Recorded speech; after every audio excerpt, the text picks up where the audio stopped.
আমাদের চ্যানেলে graphics card নিয়ে কিন্তু আপনারা নানা ধরনের বেঞ্চমার্ক দেখছেন, কখনো গেমিং বেঞ্চমার্ক, কখনো প্রোডাক্টিভিটিতে ভিডিও এডিটিং এর বেঞ্চমার্ক, আবার কখনো ব্লেন্ডারের বেঞ্চমার্ক। বাট আজকের বেঞ্চমার্কের সিনিয়রিটি একটু ডিফারেন্ট। আজকে আমরা জানেন তো এআই এর যে ক্রেজ, ঠিক আছে, চ্যাট জিপিটি, ডিপসিক, গ্রোক, এইগুলা নিয়ে ব্যাপার স্যাপার, এবং আমাদের ইউনিভার্সিটি লেভেলে যারা স্টুডেন্ট আছে বা রিসার্চার আছে বা হচ্ছে যারা এআই ফার্মে কাজ করেন, তাদের কিন্তু এআই ডেভেলপমেন্টের জন্য graphics card is a very very important thing. ঠিক আছে, তো গ্রাফিক্স কার্ড মানে এআই মানে এনভিডিয়ার গ্রাফিক্স কার্ড। আজকে আমাদের যে সিস্টেমগুলো আছে, যে গ্রাফিক্স কার্ডগুলো আছে, সেটার সাথে একটু পরিচয় করে দিই। একটা হচ্ছে গিগাবাইটের জিফোর্স RTX 5070 Ti, একটা 4060 Ti 8GB গিগাবাইটের, একটা PNY GeForce RTX 5060 Ti 16GB variant, এবং একটা জিফোর্স RTX হচ্ছে 5070 আছে, এটাও গিগাবাইটের। আজকে মূলত আমরা নানা রকম হচ্ছে গ্রাফিক্স কার্ডের প্যারামিটারগুলো, স্পেশালি সবগুলো কিন্তু ভির্যাম ডিফারেন্ট, ঠিক আছে। ভির্যাম যে গ্রাফিক্স কার্ডের এআই ডেভেলপমেন্টের কতটা ইম্পর্টেন্ট রোল প্লে করে সেটা নিয়েও কথাবার্তা বলবো, অনেক মজা হবে। তো চলুন, দেখছেন অন্যরা দেখেন টেকনিক বাংলাদেশ, চলুন চলে আজকে আমাদের একটা এআই এর মারামারির ভিডিওতে। আচ্ছা, এআই বেঞ্চমার্কের ক্ষেত্রে গ্রাফিক্স কার্ড কেন লাগে, এটার হচ্ছে অনেক রকমের ব্যাখ্যা আছে, সেগুলো অনেক বড় হয়ে যায়। বাট ম্যাথের যে হচ্ছে আপনার প্রসেসিংটা আছে, তারপর হচ্ছে নানা রকমের প্রোপাগেশন আছে, তারপর বায়াস ওয়েট অ্যাডজাস্টিং আছে, এগুলোর জন্য গ্রাফিক্স কার্ডে যে অনেকগুলো কোড থাকে, এর জন্য সিপিইউ না গ্রাফিক্স কার্ডটা ইউজ করা হয় আর কি। ঠিক আছে, এগুলো একটু মানে টেকনিক্যাল ব্যাপার স্যাপার, আমি খুব জ্ঞানী হওয়ার ভাব নিচ্ছি, বাট ব্যাপারটা সেটা না। আমরা স্ট্রেট আপ বেঞ্চমার্কে যাই, বাট তার আগে একটু আমাদের যে সিস্টেমটা আছে সেটার সাথে পরিচয় করাই দিই। আমাদের হচ্ছে টেস্ট সিস্টেমে ছিল AMD Ryzen 7 9700X, তার সাথে ছিল গিগাবাইটের অরাস B650M এলিট যে মাদারবোর্ডটা অরাস এলিটের, তার সাথে ছিল হচ্ছে 32GB এর কোর্সার ভেঞ্জেন্স DDR5 র্যাম, আর হচ্ছে আপনার 750 ওয়াটের কোর্সারের হচ্ছে RM750X পাওয়ার সাপ্লাই, পান্ডা MC7 কেসিং, ম্যাক্স কুলার, আর হচ্ছে AITC কিংসম্যানের 1TB SSD। এটার বেশি কিছু জানতে হবে না।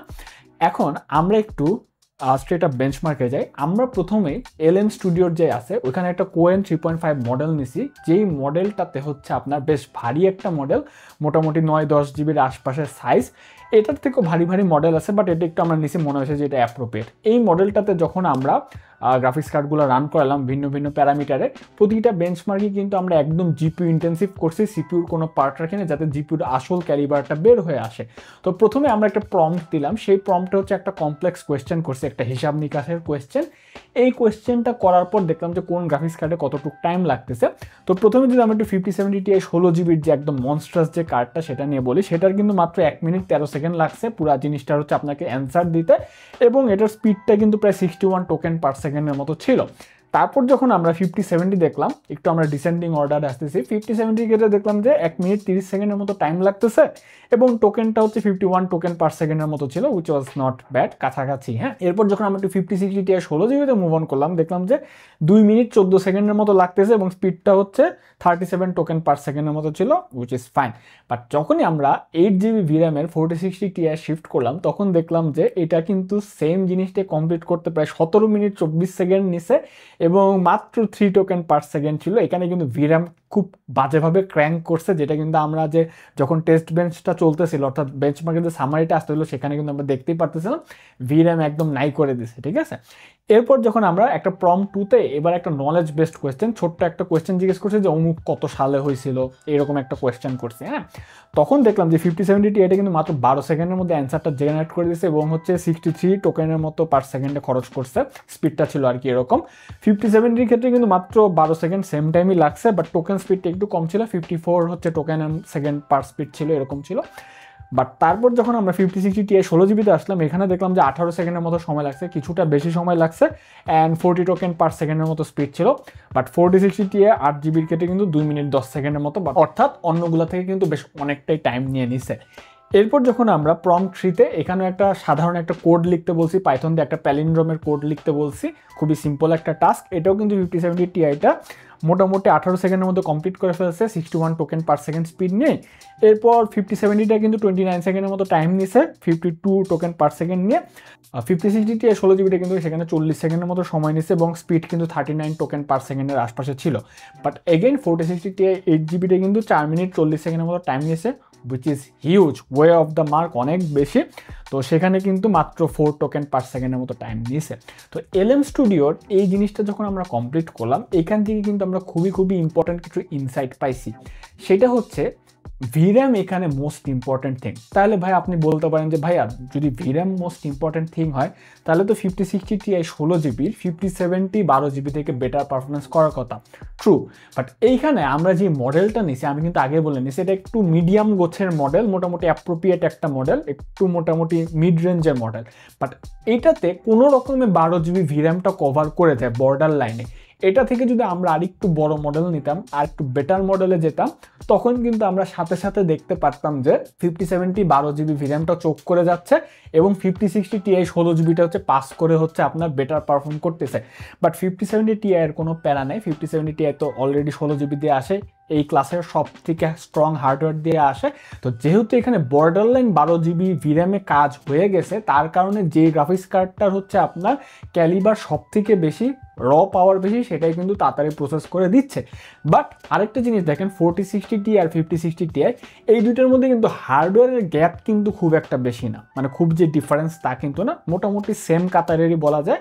তো এইখানে শুধুমাত্র 8GB ভিরাম ডিফারেন্স হওয়ার কারণে অর্থাৎ 4060 Tiটা মাত্র 8GB হওয়ার কারণে চরমভাবে কিন্তু বিপর্যস্ত হয়ে গেছে, মানে এতটাও কিন্তু খারাপ রেজাল্ট দেওয়ার কথা না, but just because of only হচ্ছে আপনার এই ভিরাম গ্যাপটার কারণে কম 8GB হওয়ার কারণে কিন্তু হচ্ছে এই অবস্থায় গেছে। গেমিংয়ে 1080p গেমিংয়ে এখনও একটা আর্গুমেন্ট আছে, ভালো মতো আছে যে 8GB ভিরাম দিয়ে গেমিং সম্ভব, হাই প্রিসেটে মিডিয়াম প্রিসেটে বেশ ভালো মতো গেমিং সম্ভব, বাট এআই বেঞ্চমার্কে এটা সম্ভবই না, আপনার ভিরামে যাইতে হবে। জাস্ট বিকজ অফ দিস এর জন্যই কিন্তু 4090টা যেখানে 24GB ভিরাম দিয়ে আসতো 5090 কিন্তু সেখানে ক্র্যাঙ্ক আপ করে 32GB ভিরাম দিয়ে আসতেছে just for this AI craze, যাতে এআই ঠিক মতো চালাতে পারেন। তাও হয় না, মানুষের ওয়ার্ক স্টেশন জিপিওতে আরও হায়ার ভিরামে যাইতে হয় এআই ডেভেলপমেন্টের জন্য। যাই হোক, এইবার আমরা একটা কাজ করলাম, প্রম্পট ইঞ্জিনিয়ারিংয়ের এইসব তো শেষ, মানে প্রম্পটের যে খেলা এগুলো শেষ, এখানে আপনার রেজাল্ট দেখলেন। এইবার হচ্ছে আমরা কমফি ইউআইতে গেলাম।